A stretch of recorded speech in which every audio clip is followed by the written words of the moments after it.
Welcome to Truth Talks with Sarah McGahan. A couple of weeks ago, I got to sit down with the amazing Dr Amy Carmichael. Now, this woman is a medical doctor with a passion for holistic health and wellbeing. In 2014, an accident led to a massive wake-up call for her, and she realised that she'd been neglecting her body and putting enormous amounts of pressure and stress on herself.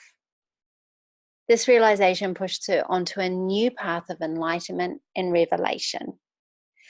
Amy now runs her own integrative online health clinic and specializes in personal health care for the individual.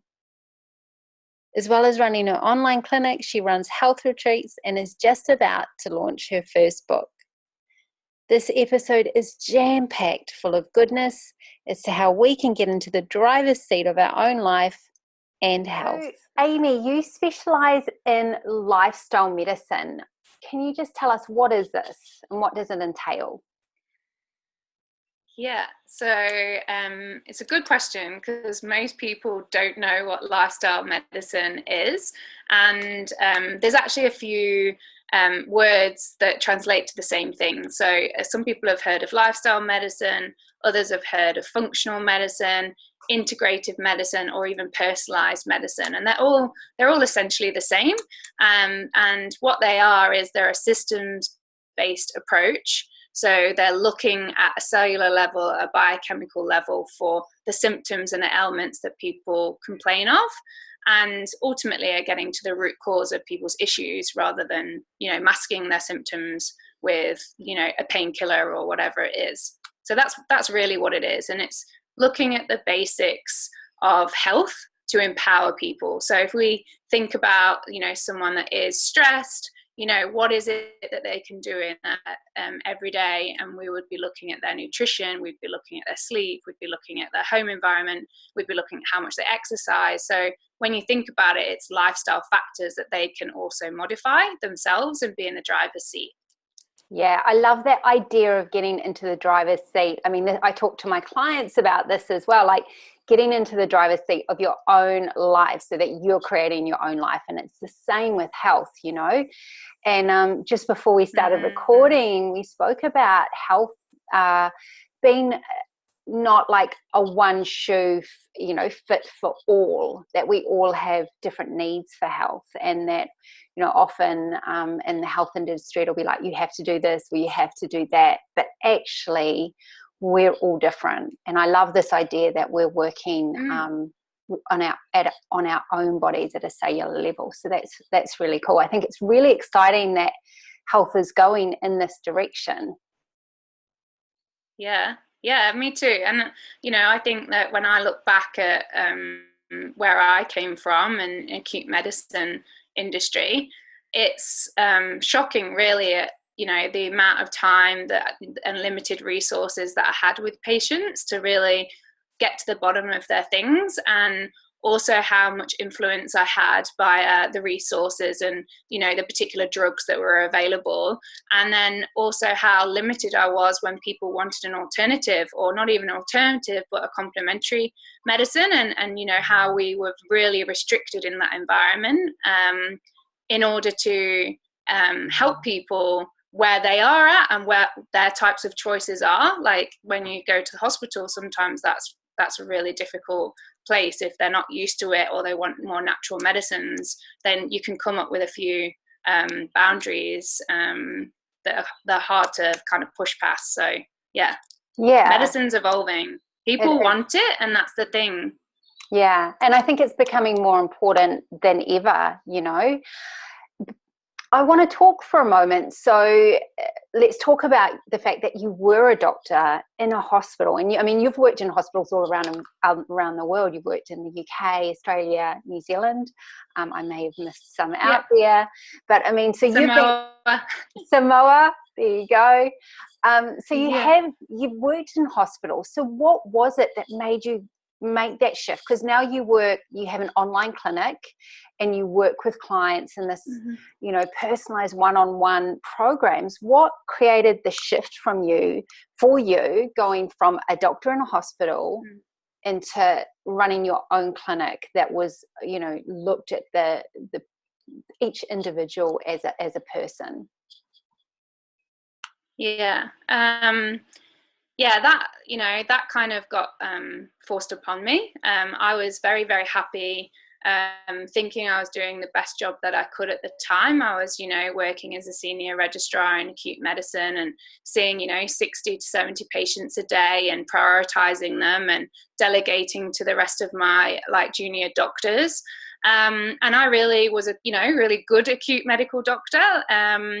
And medicine, conventional medicine is really great at saving people's lives when, you know, you're about to have a heart attack or asthma attack or, and, you know, things that are really acute. But actually, if you look at the statistics in acute medical wards, you'll often find that there is a lot of chronic disease there. And, you know, you do these, you know, basic tests or whatever that we do in the hospital. And then when they don't flag anything, you know, sadly we prioritize and these people go home. And what I found was that I was observing more and more often that these people were going home with no answers to their symptoms, and, you know, whether that was gut issues with bloating or diarrhea, or whether that was that they had, you know, anxiety or headaches, or, you know, all of these kind of chronic kind of, you know, simmering ailments that isn't that life or death, but it still, you know, significantly impacts that person. I started feeling like, okay, I'm observing this and I'm not able to help them, but I would have those conversations when I had time. And, you know, I would ask, like, you know, like, what do you eat? And do you move? And, like, what's your family dynamics like? And what's your work like? Do you love your job? And every time I had those conversations, it was really obvious. It was like there was always something that was so off kilter, so not in line with who they were, that, you know, if they would have been able to have the community or the support or the education behind them, they would have been able to improve their health on their own with very little, you know, without very much expense. And I suppose I observed that, but the real cruncher, like the real turning point for me, was my own health. And, you know, I truly believe the universe did that. It was like my greatest gift. But I had like a big accident and I got really ill and I broke my leg and came out in cold sores all over my mouth. And, you know, they wanted to hospitalize me because I couldn't eat or drink. And, you know, I was like, no, like, I'll be fine. And, you know, carried on like A-type personality, like, you know, always super busy. And then, like, the universe was just like, we've got to stop you. And then, like, I had to heal myself. Like, I had to have time. I had to eat the right foods. I had to, like, I had a friend who came over and did Reiki on me at the time. I'd never learned anything about Reiki. And I kind of lent myself or kind of leaned into these complementary therapies that were always kind of in the background, but never, you know, never at the foreground, never right here where I was like, oh, I'm going to use this every day.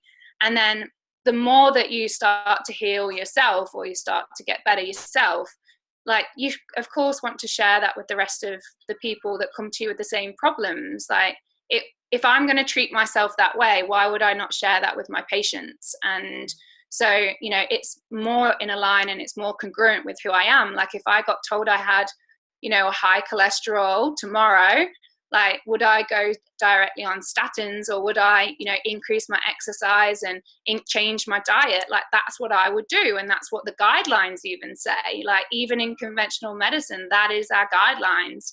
But we don't do that because our time is so limited that the quick fix is to go to a pill. And so, yeah, so I got pushed into it. Even though I was observing it, I got pushed into it through my own health journey, really.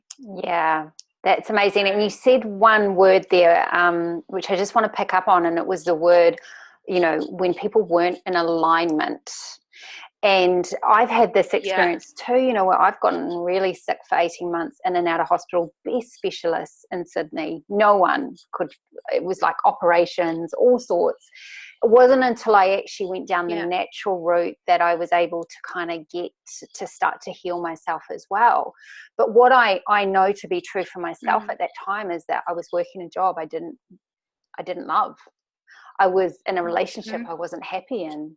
I was living in a city I didn't want to live in.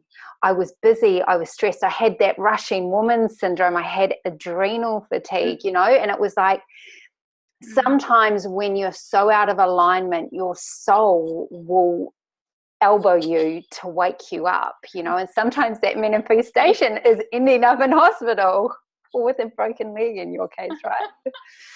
So, yeah, 100%.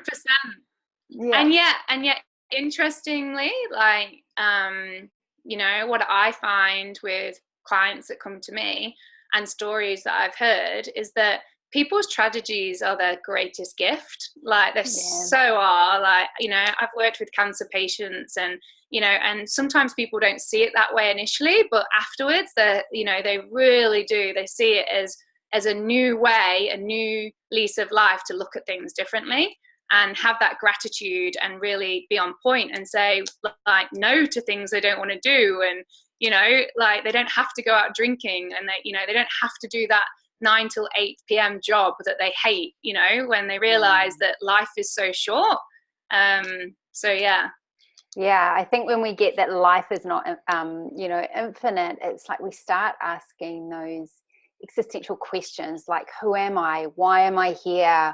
What is my purpose, if you want to use purpose, or what is, you know, my life work, and what do I want, you know? And it's like, it's that mindset piece as well, you know, that mind body piece that just, I mean, they're so interconnected, aren't they? That mind body kind of connection. Yeah, definitely. So let's talk about adrenal fatigue for a moment. I did touch on it. It's something I have suffered with in the past, let's say. But it's also a bit of an epidemic of the modern world, you know. And in your opinion, why is that? I mean, I think the answer is going to be pretty obvious, but what is it? And also, like, what are some ways that we can overcome this exhaustion that, you know, you see so many people kind of operating on the top of, and drinking coffee, and, you know, doing all those things to try and keep it down.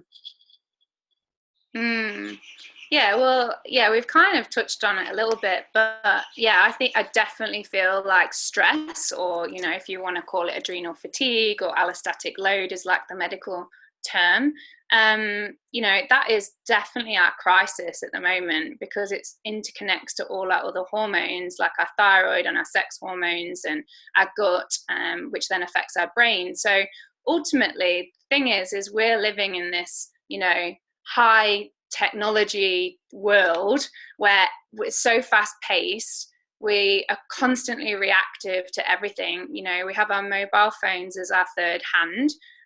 You know, we're constantly watching TV or YouTube, or, you know, even listening to podcasts. Like, we're literally, like, whenever there is a time to do nothing, like in the old days, like if you were washing dishes or gardening, nowadays people will be washing dishes and listening to something, or being out in the garden and listening to something. And so we don't have any time to just switch off, like unplug from this life. And if you go back and you have a look at, you know, Eastern cultures, which is where I've spent a lot of my time learning, and a lot of kind of my real kind of epiphanies have come, is that their time is so much slower than ours, you know.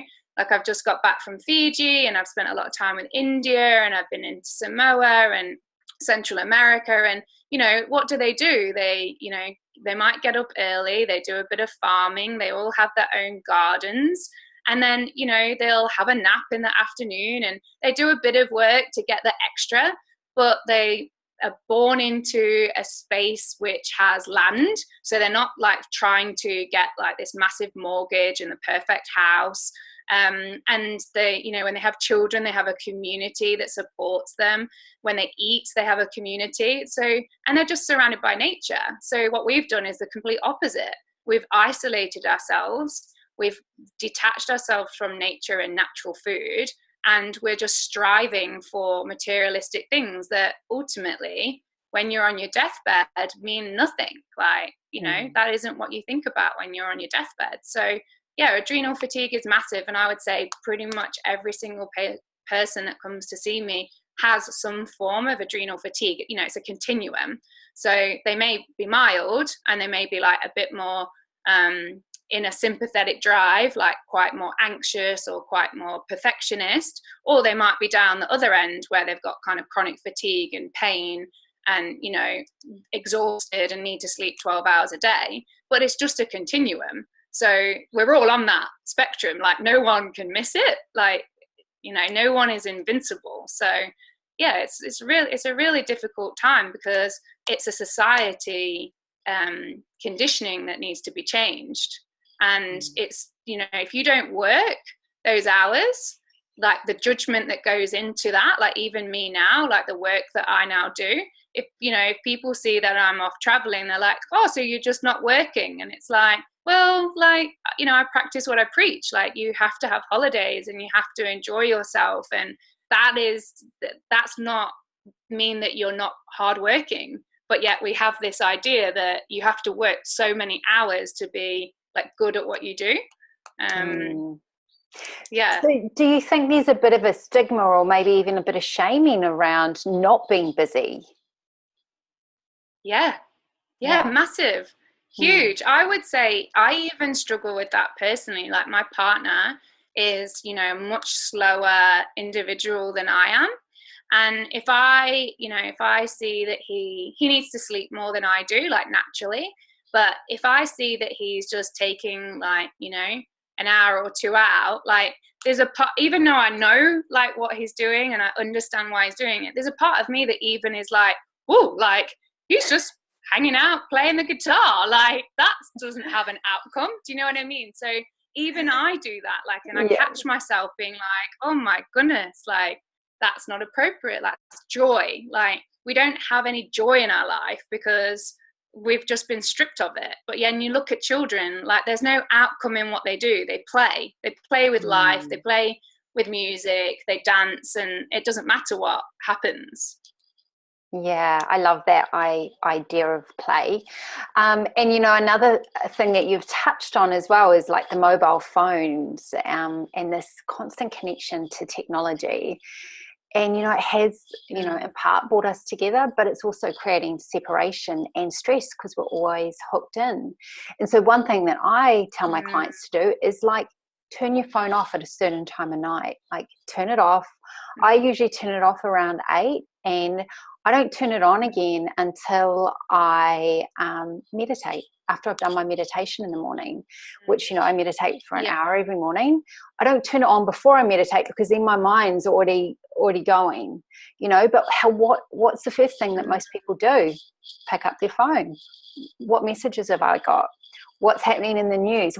Who's posted what on Facebook? And it's like you're already outwardly focused rather than inwardly focused. So that's something, you know, I recommend to my clients. But what are some other ways that people could switch off so that they can lessen their exhaustion? So again, it would really depend on where they're at, you know, where they are on that continuum. If you're someone like me that's, you know, kind of A+ personality, kind of always on the go, I would definitely do the same thing that you suggested, like technology. I actually wouldn't have any technology in the house. I would also ensure that there's like a non-negotiable practice of some sort. So everyone's different. That might be yoga, meditation, tai chi. That might just be listening to like holosync, which is a really, you know, good thing for the left and right hemisphere of the brain to connect. Whatever it may be, it might be swimming, but something that is still relatively still, that allows them to drop into that parasympathetic nervous system so they get to calm themselves. Reading a book, you know, but something that allows them to go inward, like a journal. That is definitely one of the first things that I recommend. Definitely movement, like even when you're adrenally fatigued, having some form of movement. So if you're if you're down the kind of chronic fatigue or pain or really exhausted, then it would be, you know, it'd be yoga or tai chi, or it might be swimming that's really, you know, soft on your joints. And then I'd be looking at things like infrared saunas, and I'd be looking at like lymphatic massage.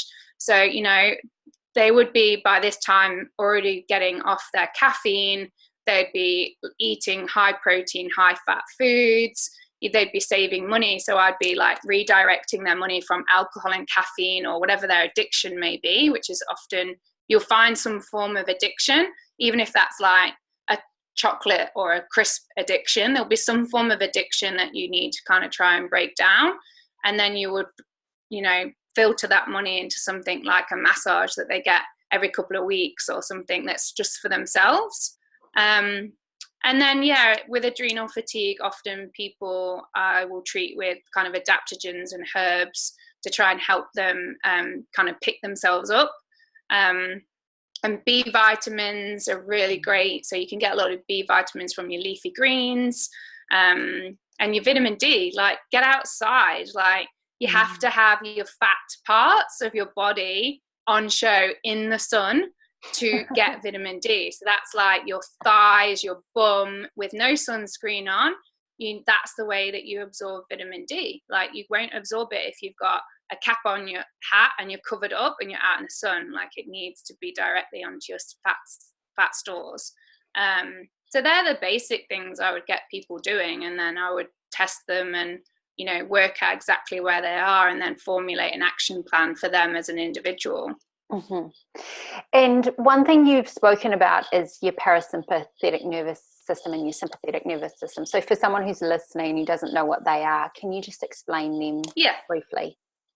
Yeah, so I suppose your sympathetic nervous system is that fight or flight. So it's, in the olden days, if you were running from a tiger, you would need to direct blood flow to your muscles to move away. You'd have to direct blood flow to your heart to get the blood to pump to your muscles, and you would direct it immediately to your brain so that you can be switched on and to make those decisions. So when you're in sympathetic nervous system, nowadays we're not being like chased by lions, but we might have like a speech to do at work, or we might have an argument with someone, or we might just feel generally anxious because there's that constant reaction. It may be you've had a fight at work, or there's a new job, and then you get that text message. So you're constantly in that like high sympathetic feeling, and you feel sweaty, your eyes, your pupils constrict, you feel a bit more anxious, you might get palpitations, you get that kind of butterfly effect. That's the sympathetic nervous system.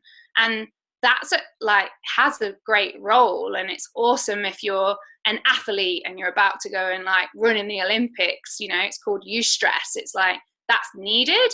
But when we have this constant stress all the time, then our body basically just never gets to reset, never ever gets a chance to just give ourselves a break. But the parasympathetic is where we want to be. That's all your people. If you look at Buddha and people like that, they're all just meditating and they're just in bliss, and they look super calm, and their breath is slow, and they probably talk slow. It's like when you go into a yoga place and the yoga teacher's like, so today we will do, they're in their parasympathetic, and you find it even in yourself. So we want to be more in our parasympathetic nervous system. That's our goal, but we just we don't give ourselves the time for it.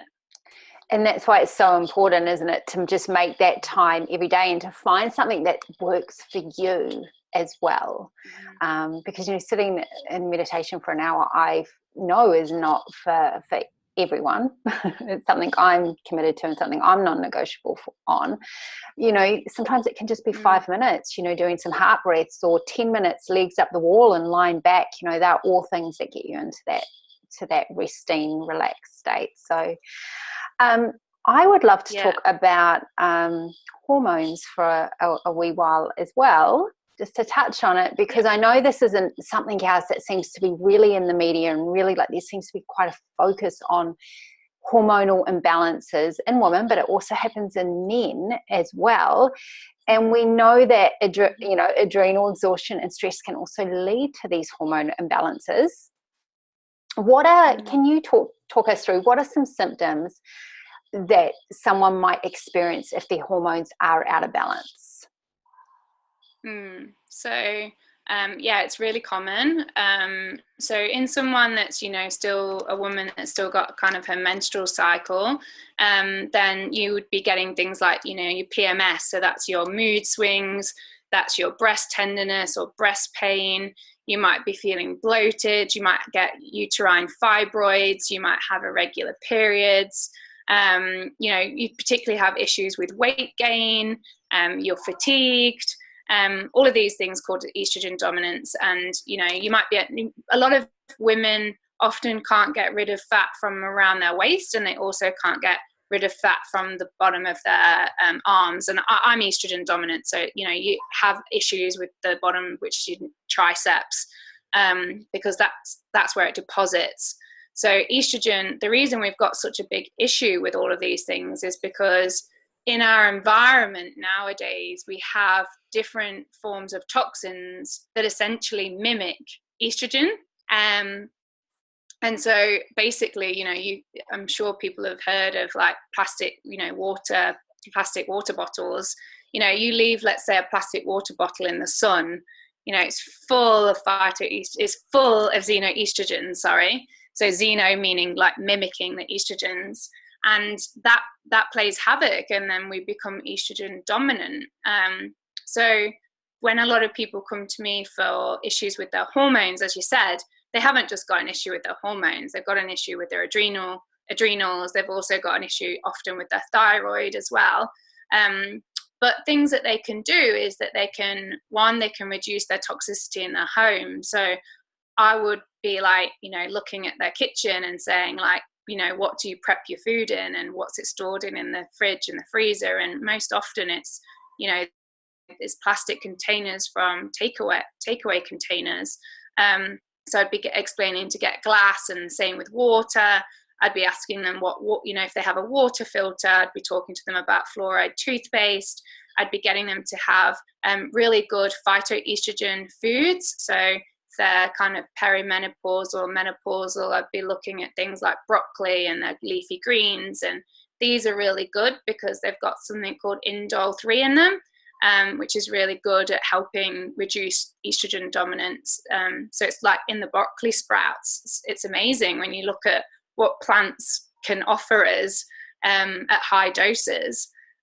So I would be looking at that, and then looking at their personal care products, like what do they put on their face, what do they put under their arms, like how are they cleaning their home. You can go as far to look at vinyl flooring and flame retardants in people's homes. So it's a huge environmental issue when you look at hormones. And there's even now like people that are called building biologists, and they go into people's homes and they look at their toxicity in their home and they categorize it, and I've done that for a few people that have been really, really, really sensitive to different environmental things, and their hormones just aren't getting better. But for the average person, I'd be saying like, look at trying to make your own cleaning products. Look at trying to look at your personal care products, and get organic and paraben free, and get your water in glass bottles. They're the basic things I would be doing, and then increasing their phytoestrogens in their food. Yeah.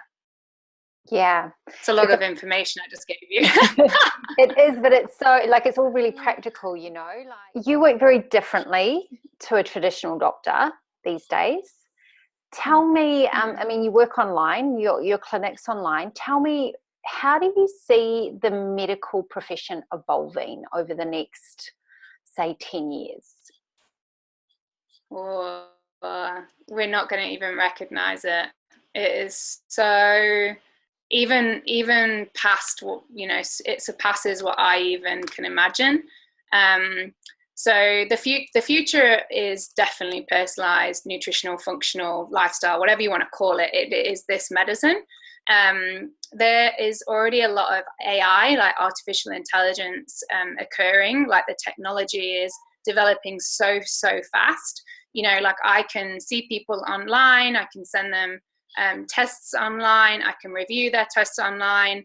You can even do virtual reality teachings and group settings. And that's not to replace that. There are times that people need to be seen in person. And obviously we want to have that connection, but in the future they've even looked at 3D mapping of organs. They've looked at every day you'd get up and you would put your finger on like a device that you have at home, and it would basically calculate exactly your status for that day. And they do this with like NASA, and they do it with, you know, Olympic athletes, and they all calculate what your requirements nutritionally are. And then you may have that from food, but you may also have that through supplements.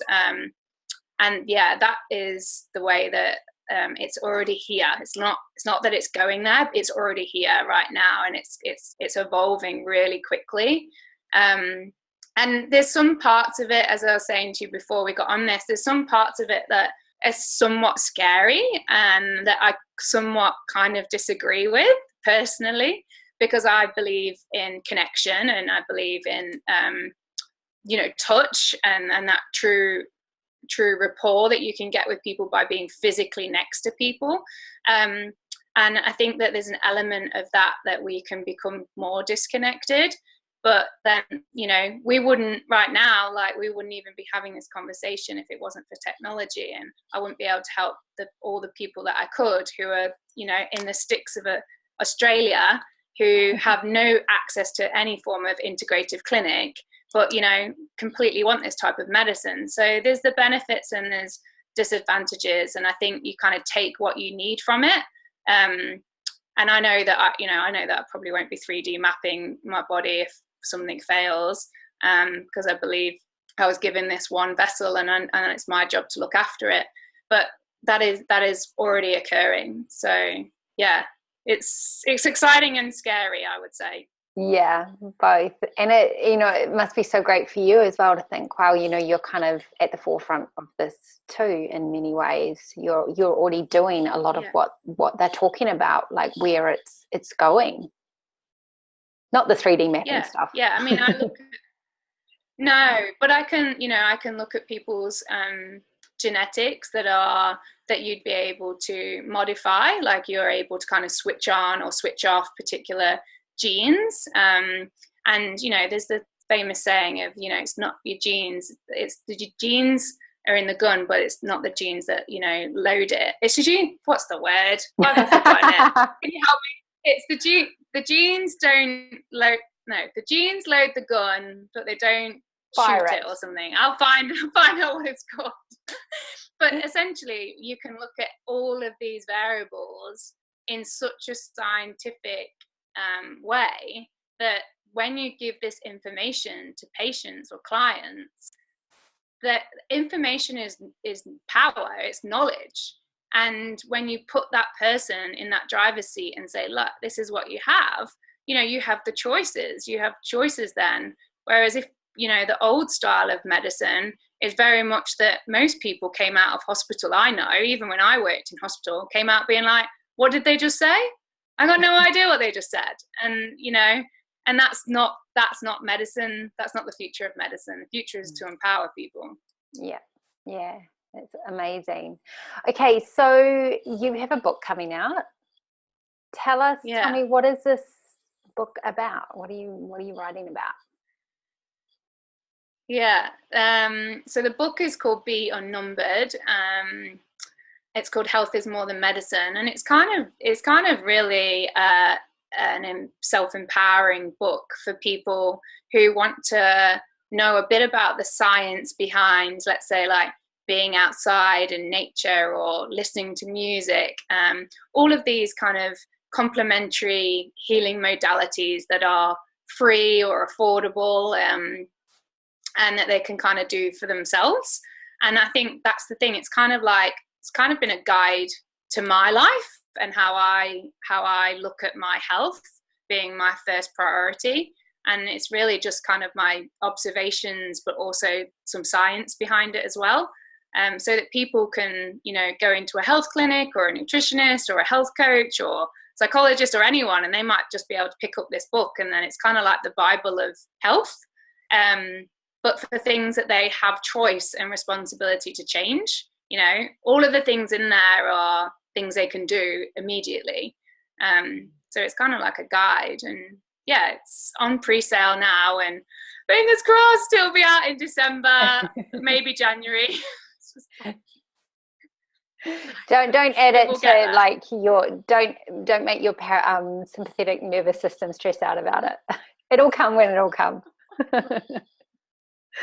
I love the idea though that it's like health is available to everyone. You know, you don't need thousands of dollars. You don't need to be spending all this money on prescription. You can literally, there are things that you can do to empower yourself. Like, I mean, I got a water filter this year because I couldn't even drink the water here. It was so chlorinated, and it cost me $60, you know, and it's alkaline water, and I love it. You know, I love the fact that I'm not drinking this water thinking, oh my God, I'm poisoning myself, but I really need to drink water.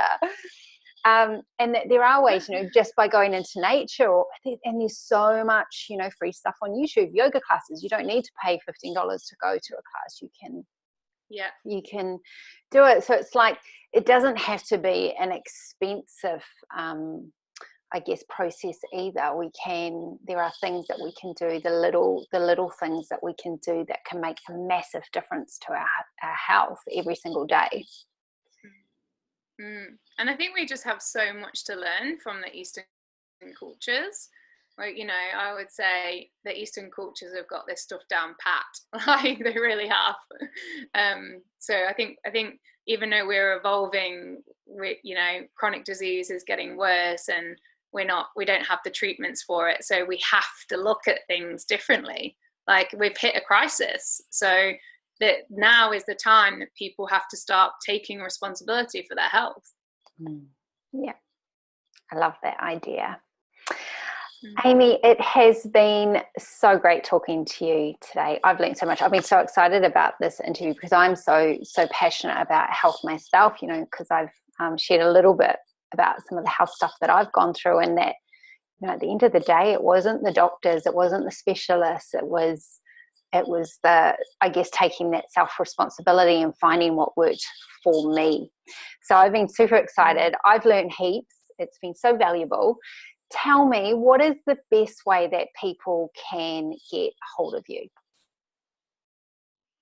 So I have a website. So just www.dramycarmichael.com. That's probably the easiest way.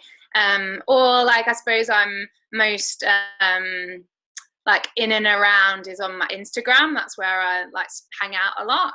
So if people just want to get to know more of me, and, you know, I like to share myself. I truly believe that the more vulnerable and the more approachable I am, the more that people can really ask those genuine hard questions. So that's really where I hang out, Instagram. So it's just _dr_AMY. And then, yeah, or Facebook, if that's the better platform. But people will see me around. I'm going to be around for a while, making some changes. Awesome. We'll include all those links below or above or wherever on the web page as well, so that people can access you super easy. Thank you once again for just sharing your time and your knowledge with us all today. Yeah, pleasure. I loved it. Thanks for listening to Truth Talks Today with Sarah McGahan. For more inspiring interviews, head over to www.sarahmcgahan.com.